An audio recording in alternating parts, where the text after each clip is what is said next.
Nuestro siguiente speaker es el doctor William Pesch. Sí, sí está por ahí, ¿verdad? Sí, buen día, aquí ando. ¿Qué tal, William? Buenos días. Mientras que cargas tu presentación, voy a presentar al doctor William. Es profesor de la Universidad Politécnica de Victoria y miembro del Sistema Nacional de Investigadores. Recibió su grado de doctor en Ingeniería Metalúrgica e Ingeniería Cerámica en el Sinvestab Unidad Saltillo en enero de 2016 y actualmente se enfoca al desarrollo de nanomateriales para celdas de combustible, tecnologías de celdas de combustible y de celdas solares. También se interesa en técnicas como la deposición electroforética y la electrodeposición de materiales funcionales.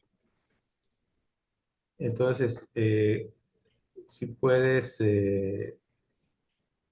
proyectar tu presentación, William. Sí, ya estoy presentando. No sé si lo pueden observar. Así, ¿es un Word? Sí, Ah, bueno. Entonces, adelante. ok. Bueno, pues muy buen día. Como mencionó el doctor Javier, vamos a ver un tema que es la impedancia electroquímica aplicado a un circuito un poquito sencillo por cuestiones de tiempo. ¿Sale? Entonces vamos a ver algunos principios básicos antes de entrar a la resolución de la ecuación matemática para la impedancia de un sistema en serie y paralelo. Entonces, pues nosotros sabemos de los conceptos de electricidad que el voltaje en una resistencia lo podemos determinar a partir de la multiplicación de la corriente que fluye por ese elemento multiplicado por el valor de la resistencia. Mientras que su corriente, pues es la división de ese voltaje que se presenta entre las terminales de la resistencia dividido entre el valor del elemento, ¿sale? Entonces, con la resistencia creo que no tenemos ninguna duda, es un concepto un poquito fácil de entender por sus propiedades matemáticas. Sin embargo, cuando entramos con el capacitor, podemos observar de entrada que hay una integral para el caso del voltaje. Entonces, el voltaje del capacitor lo podemos determinar como 1 entre el valor de la capacitancia por la integral de la corriente que fluye en dicho elemento. Mientras que su corriente se calcula por la multiplicación de esa capacitancia, pero ahora por la derivada del voltaje con respecto al tiempo. También tenemos lo que le llamamos el elemento de fase constante, que es un elemento que modelamos para poder simular el fitting de algunos circuitos equivalentes. Entonces, en este caso, la ecuación para el elemento de fase constante en el dominio del tiempo, ¿sí? Aquí es importante mencionar que estamos en el dominio del tiempo, va a ser igual a 1 entre Q, que Q simboliza la capacitancia de este elemento de fase constante, multiplicado por la integral de la corriente que fluye por ese elemento con respecto a la derivada en el tiempo, pero aquí tenemos un factor, el factor alfa, ¿sale? Esa es la diferencia con respecto al capacitor, ¿sale? Como mencioné, estas ecuaciones están en el dominio del tiempo. Para poder hacer un poquito más práctico el análisis, nos conviene pasarlo al dominio de la frecuencia. ¿Qué es ese de dominio de la frecuencia? Hay dos formas de verlo. Uno es a través del concepto de transformada de Laplace, ¿sí? Entonces, si yo tengo la ecuación de voltaje en el capacitor es igual a 1 entre C por la integral de la corriente con respecto al tiempo, yo puedo tomar la transformada de Laplace y me va a quedar que el voltaje del capacitor simplemente lo escribo en el dominio de la frecuencia y aparece una letra S. Y ahorita voy a explicar a qué se refiere la letra S. La transformada de Laplace de una integral es simplemente una S dividiendo, ¿sí?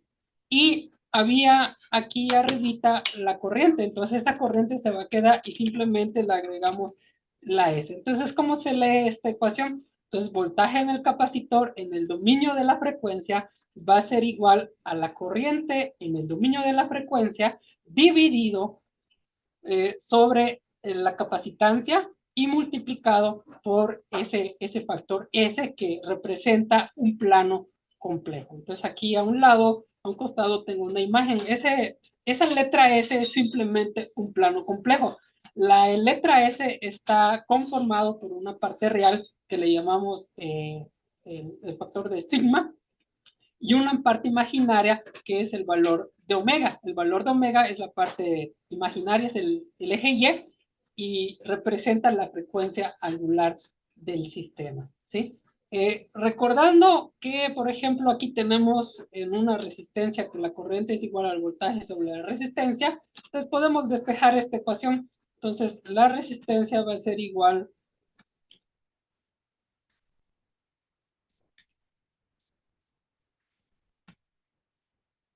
al voltaje dividido entre su corriente. Entonces, yo puedo determinar de esta ecuación que ya tengo en el dominio de la frecuencia, la impedancia, o si trabajamos en corriente continua, la resistencia de ese elemento. ¿Cómo? Pues yo ya sé que la relación de voltaje entre corriente es el término de impedancia, ¿sale? Entonces, si yo rearreglo esta ecuación, entonces este término de aquí lo voy a tener que pasar dividiendo.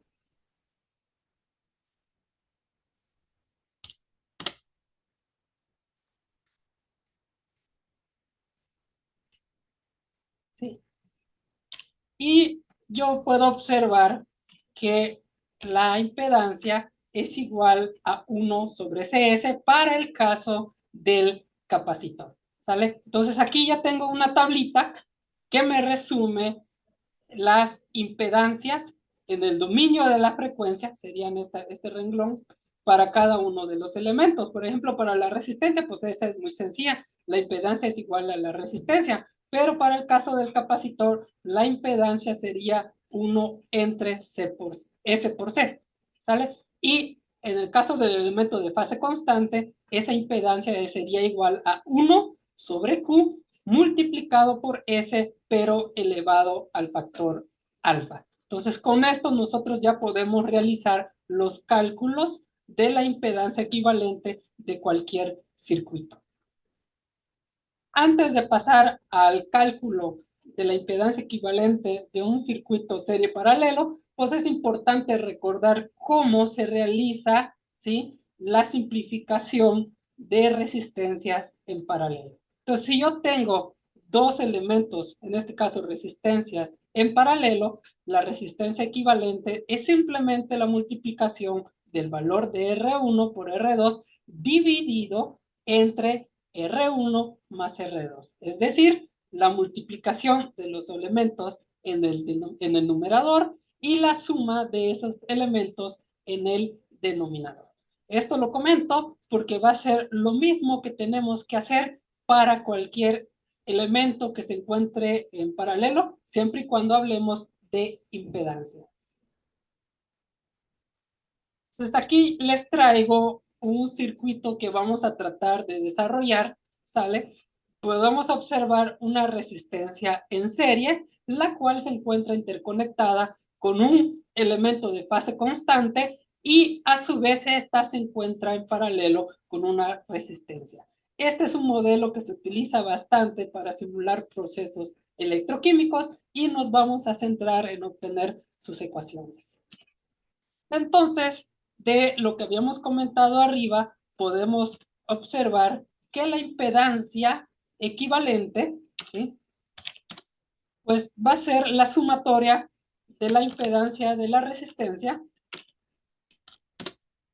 más la impedancia, ¿sí?, de los elementos que se encuentran en paralelo. Le voy a poner una P para poder expresar que sería la impedancia entre el elemento de fase constante y la resistencia que se encuentra en paralelo. Es decir, la impedancia equivalente es el valor de la resistencia más esa impedancia equivalente que se encuentra del elemento de fase constante con la resistencia. Entonces, a continuación, lo que vamos a hacer es determinar esa impedancia equivalente entre los elementos que se encuentran en paralelo y finalmente, una vez que obtengamos esa ecuación, le sumamos el valor de la resistencia. Muy bien. Entonces, nosotros quedamos que la impedancia de los elementos en paralelo sería la multiplicación. Sí, sería la multiplicación del valor de la resistencia. Le voy a poner R2 multiplicado por el valor de la impedancia del elemento de fase constante. ¿Sale? Y abajito, ya dijimos que sería la sumatoria de ambos elementos. Así de sencillo. Lo mismo que hicimos con la resistencia de la parte de arriba, es lo mismo que estamos haciendo, pero con el elemento de fase constante. Antes de continuar, es importante mencionar que para fines prácticos de resolver las operaciones matemáticas, nos conviene, ¿sí? Nos conviene rearreglar el término de impedancia en el elemento de fase constante, recordando que primeramente lo teníamos de esta forma, pero esta ecuación la podemos reescribir. ¿Cómo la vamos a reescribir? Pues aquí ya les tengo puesto la equivalencia, es simplemente una ecuación de Euler elevado a la menos jpi multiplicado por el factor alfa dividido entre 2 y dividido entre q por omega, ¿sí? Omega recordamos que es la frecuencia angular, ¿sale? Elevado al factor alfa. También sabemos que este término de Euler yo lo puedo escribir como la sumatoria o la resta de senos y cosenos. Y eso es lo que voy a hacer. Voy a tomar esta ecuación de Euler y la voy a reescribir en términos de cosenos y en términos de senos. Algo muy importante que aparece en esta ecuación es la parte imaginaria. Pero no se les olvide que mencionamos al principio que esa S representa el plano complejo, en donde tenemos una parte real y una parte imaginaria. Y por eso tenemos abajito el factor de omega, que sería la frecuencia angular. ¿Sale? Entonces, de ahí viene ese término de J, representa a la parte imaginaria. Entonces, una vez que ya conocemos la impedancia del elemento de fase constante reescrita como cosenos y senos, lo vamos a sustituir en nuestra ecuación. Entonces, en lugar de C, la impedancia CPE, simplemente vamos a copiar este término que tenemos arriba y lo vamos a sustituir.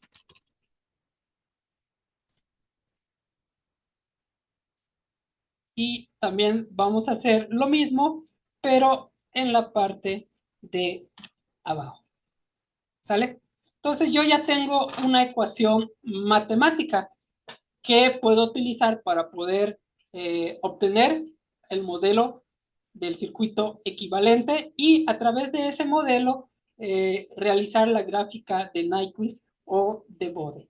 Sin embargo, en el formato actual de esta ecuación no es posible, ¿sí? Determinar de manera directa una ecuación para poder graficar el diagrama de Nyquist. ¿Por qué? Porque en la parte del denominador tenemos una mezcla de números reales y números imaginarios. ¿Sale? Entonces, ¿qué es lo que tenemos que hacer? Tenemos que eliminar los números imaginarios del denominador y hacer que nada más aparezcan en la parte del numerador. ¿Sale? Entonces, recordando algunas operaciones algebraicas, sabemos que si multiplicamos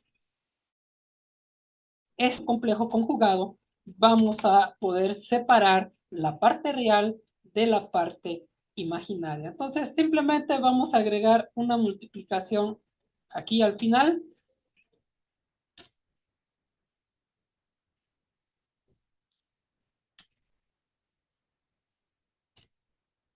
Y el complejo conjugado sería nada más este término, pero la parte imaginaria con signo contrario. Entonces vamos a sustituir aquí. Entonces, en lugar de menos, le tengo que poner el signo más.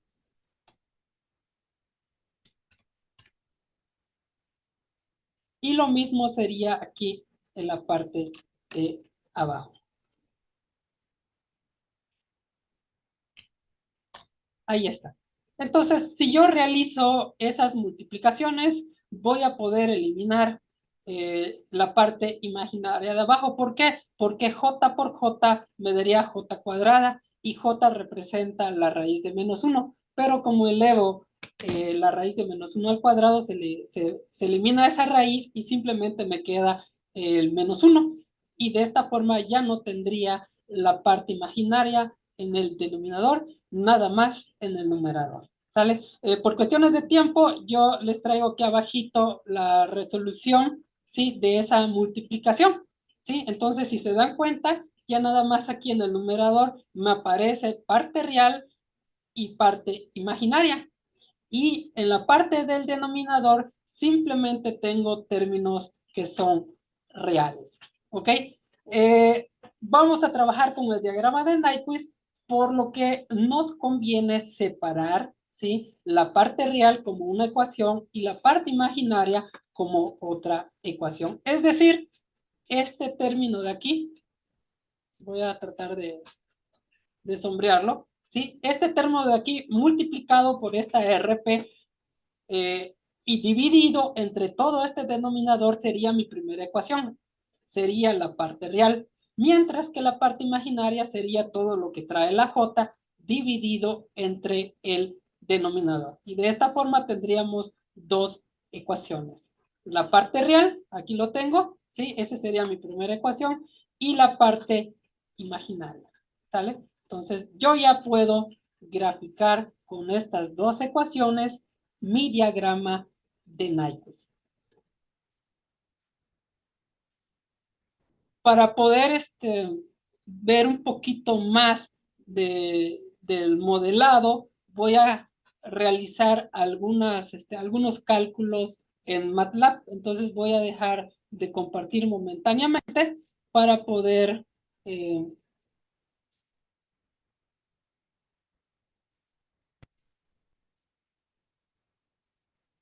compartir la ventana de MATLAB. ¿Vale? Entonces, no sé si pueden observar la pantalla de MATLAB. Sí, ahí se ve. Muchas gracias. Eh, Aquí lo que necesitamos es pasar de manera individual cada una de las ecuaciones.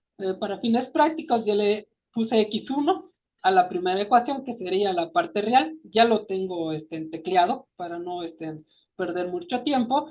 Y y1 representa a la parte imaginaria. Y hay un por qué le puse x1 y1. X1 es la parte real. Nosotros estamos acostumbrados a que la parte de la X del plano pues sea la parte real y la Y sería la parte imaginaria. ¿Ok? Entonces vamos a poder resolver este circuito considerando ¿sí? Algunos valores. Por ejemplo, aquí ya tengo los declarado que la resistencia en serie le puse 391 ohms, ¿sí? La resistencia en paralelo 0.35 y el capacitor de 0.068. Hay un factor de A, ese factor de A, recuerden, es alfa, nada más que aquí le puse A igual a 1, ¿sí? Y estoy escribiendo o metiendo las ecuaciones en un ciclo for. ¿Para qué? Para poder variar el valor de la frecuencia angular, porque si observamos la ecuación resultante, tiene a RP, que sería la resistencia en paralelo, tiene al valor de la capacitancia, tiene al valor de omega, que sería la frecuencia angular, y tiene a A, que sería el valor de alfa. ¿Sí? Algo que se me olvidó mencionarles en las operaciones es que al finalizar la ecuación del sistema equivalente de la resistencia y el elemento de fase constante, le tuvimos que sumar, ¿sí? La resistencia que estaba en serie, ¿sale? Ahí se me olvidó mencionarles que es necesario incorporar el valor de la resistencia en serie, ¿ok? Entonces, por ejemplo, vamos a poner esa resistencia en serie en este momento en 0, ¿sale? La resistencia paralela de 0.35, el capacitor de 0.68 y el valor de A igual a 1. Y voy a correr esta operación. Y lo que va a pasar es que me va a dar una gráfica. Y esa gráfica es la que conocemos como el gráfico de Nyquist. Pues toma un poquito de tiempo. A mí ya me aparece, pero se me hace que a ustedes no les aparece, ¿verdad? Todavía no. Ok, déjenme, como se abre una ventana emergente, les voy a compartir esa ventana emergente. Muy bien, entonces aquí ya pueden observar el gráfico de Nyquist que se obtiene, ¿sí? Al realizar la simulación.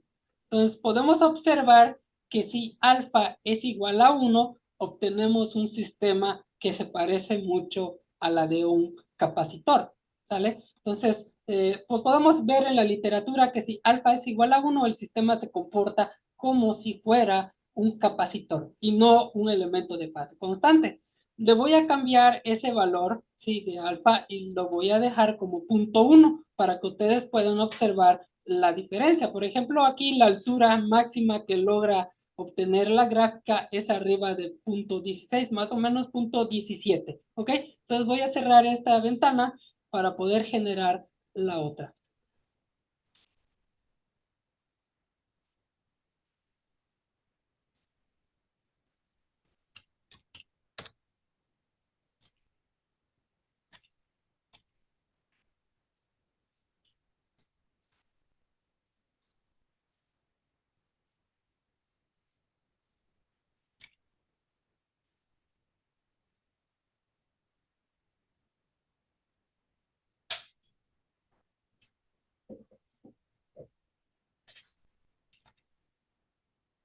Muy bien, ahí aparece una línea roja aparte del azul.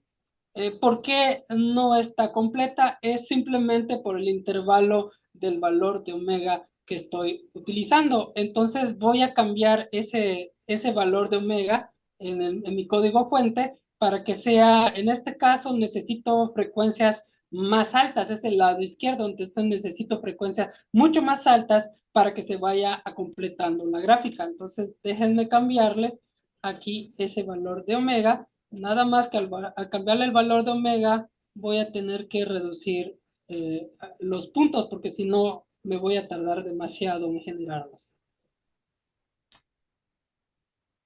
Ahí se está generando, nada más que va a tomar un poquito más de tiempo, ya que le estoy pidiendo al algoritmo que me dé unos puntos de más. ¿Ok?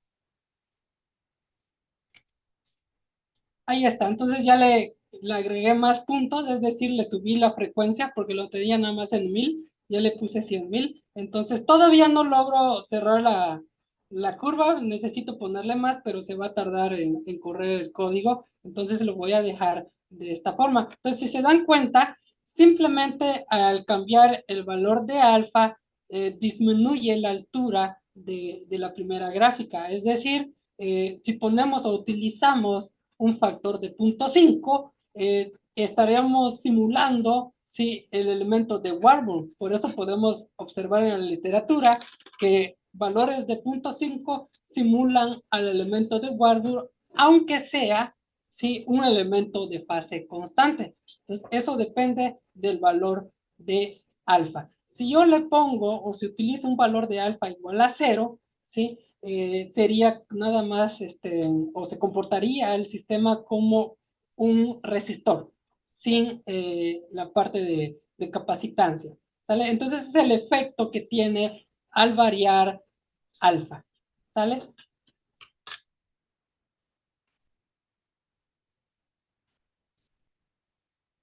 Pues por mi parte sería todo.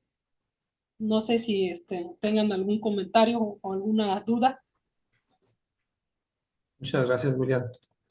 Precisamente con eso terminamos gracias, William. Terminamos las presentaciones.